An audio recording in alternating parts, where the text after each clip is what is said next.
ప్రియ సహోదరి సహోదరుడా, ఈ దినం దావీదు రచించిన కీర్తనల గ్రంథం నుండి 35వ అధ్యాయం చదువుకుందాం.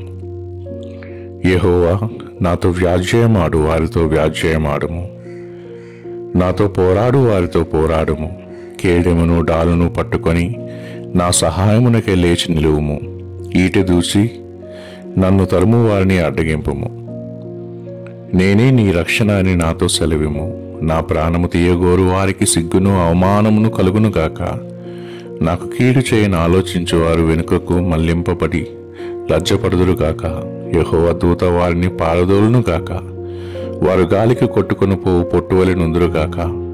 యెహోవా దూత వారిని తరుమునుగాక. వారి త్రోవ చీకటై జారుడుగా నుండునుగాక. నన్ను పట్టుకొనవలనని వారు నిర్నిమితముగా గుంటల్లో తమ వలనుండిరి. నా ప్రాణము తీయవలనని నిర్నిమితముగా గుంట త్రవ్విరి. వానికి తెలియకుండా చేటున వాని మీదికి వచ్చునుగాక. తాను ఒడ్డిన వలలో తానే చిక్కబడునుగాక. వాడు ఆ చేటులోనే పడునుగాక. అప్పుడు యెహోవా యందు నేను హర్షించుదును, ఆయన రక్షణను బట్టి నేను సంతోషించుదును. అప్పుడు యెహోవా, నీ వంటి వాడెవడు? మించిన బలము గల వారి చేతి నుండి దీనులను దోచుకుని వారి చేతి నుండి దీనులను దరిద్రులను విడిపించు వాడవు నీవే అని నా ఎముకలన్నీ చెప్పుకును. కూట సాక్షులు లేచుచున్నారు. నేనెరుగని సంగతులను కూర్చి నన్ను అడుగుచున్నారు. మేళ్లకు ప్రతిగా నాకు కీడు చేయుచున్నారు. నేను దిక్కిలేని వాడినైతిని. వారు వ్యాధితో నున్నప్పుడు గోనెపట్ట కట్టుకొంటిని. ఉపవాసం చేత నా ప్రాణమును ఆయాసపరుచుకొంటిని. అయినను నా ప్రార్థన నా ఎదలోనికే తిరిగి వచ్చి ఉన్నది. అతడు నాకు చెలికాడైనట్టును సహోదరుడైనట్టును నేను నడుచుకుంటుని. తన తల్లి మృతి నొందినందున దుఃఖ వస్త్రము ధరించు వాని వలె కృంగుచుంటిని. నేను కూలియుండుట చూచి వారు సంతోషించి గుంపు కూడిరి. నీచులను నేనెరగని వారును నా మీదకి కూడి వచ్చి మానక నన్ను నిందించిరి. విందు కాలమందు దూషణలారు వదరబోతుల వలె వారు నా మీద పండ్లు కొరికిరి. ప్రభువా, నీవెన్నాళ్ళు చూచుచూ ఊరకుందువు? వారు నాశనము చేయకుండా నా ప్రాణమును రక్షింపుము. నా ప్రాణమును సింహముల నోటి నుండి విడిపింపుము.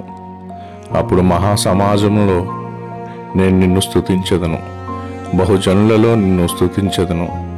నిన్ను నిర్హేతుకముగా నాకు శత్రులైన వారిని నన్ను గూర్చి సంతోషింపనీయకుము. నిర్నిమిత్తముగా నన్ను ద్వేషించు వారిని కన్నుగీటనీయకుము. వారు సమాధానపు మాటలు ఆడరు. దేశమందు నెమ్మదిగా ఉన్న వారికి విరోధముగా వారు కపట యోచనలు చేయుదురు. నన్ను దూషించుటకే వారు నోరు పెద్దదిగా తెరుచుకొనుచున్నారు. ఆహా ఆహా, ఇప్పుడు వాని సంగతి మాకు కనబడినది అనుచున్నారు. యెహోవా, అది నీకే కనబడుచున్నది కదా. మౌనముగా నుండకుము. నా ప్రభువా, నాకు దూరముగా నుండకుము. నాకు న్యాయము తీర్చుటకు మేలుకొను. నా దేవా, నా ప్రభువా, నా పక్షంలో వ్యాజ్యమాటుకులేము. యెహోవా నా దేవా, నీ నీతిని బట్టి నాకు న్యాయము తీర్చుము. నన్ను బట్టి వారు సంతోషింపకుందురుగాక.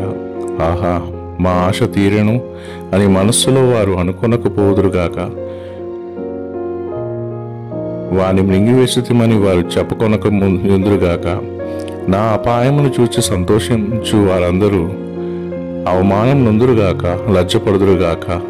నా మీద అతిశయపడువారు సిగ్గుపడి అపకీర్తి పాలవుదురుగాక. నా నిర్దోషత్వమును బట్టి ఆనందించువారు ఉత్సాహధ్వని చేసి సంతోషించుదురుగాక. తన సేవకుని క్షేమమును చూసి ఆనందించు. యెహోవా గణపరచబడునుగాక అని వారు నిత్యము పలుకుదురు. నా నాలుక నీ నీతిని గూర్చియు నీ కీర్తిని గూర్చియు దినమెల్లా సల్లాపములు చేయను. ఆమేన్.